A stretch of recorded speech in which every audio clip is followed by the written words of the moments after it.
Hi, this is Lynn. Last week we took a look at what Windows Live Writer can do. This week I thought I'd do a video and show you some of the different features of Windows Live Writer from Microsoft. And you can go catch my article from last week and hear about some of the features. So say you've got it downloaded like this, and usually when you install it, it will ask you to go ahead and fill in your blog settings, but in case you haven't done that, we'll go ahead and do that ourselves. So what you do here is go to Accounts.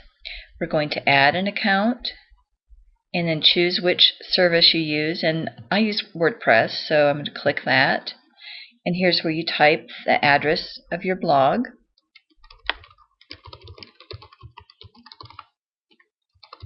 And then you do have to have the HTTP. And then your username and your password. And then click to remember it so you don't have to do it again. And then this is where it checks to make sure that you've got the right username and password.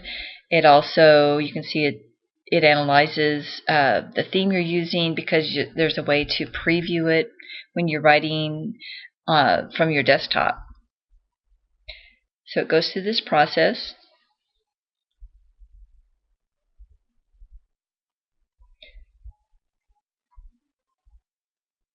Alright, I think it's about done.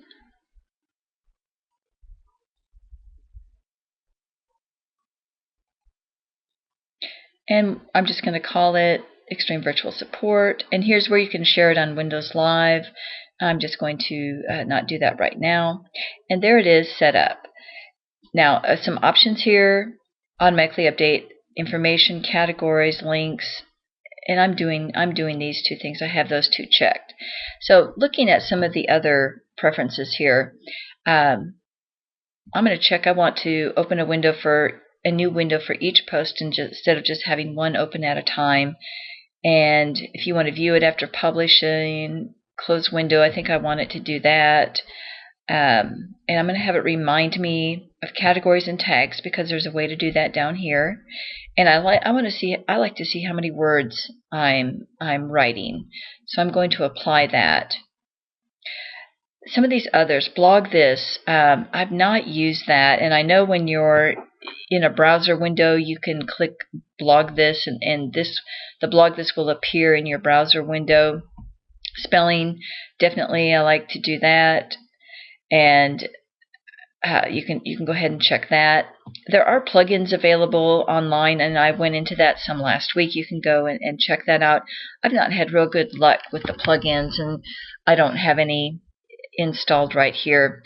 The web proxy, ping servers, and trust center, I really haven't done much with that. So I'm just going to say OK. So one thing I really like that I mentioned last week, and that's the ability to cut and paste photos in.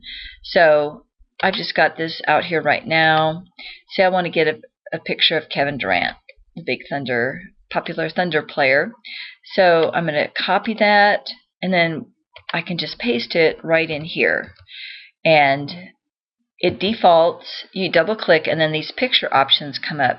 Now I do want to say that this is just for Windows 7. If you have XP, your Windows Live Writer will look a little different. So you can pick out some different options. If you want to look like a Polaroid, you can do that. And this is where you can center it if you want it to be right or left aligned. So I'm going to put it in the center. So there's just so many nice things you can do with this that it's much easier than having to upload your photos into WordPress. It's just faster for me. Hyperlink, there's your spelling, word count. These are the headings. So say I want to say Kevin Durant here. Then you highlight it, and you can make it a heading 1. So that's what that is for. You've got different font colors. You have a wide choice of font styles there that are really nice. So give it a try and let me know what you think. I think it's a great tool.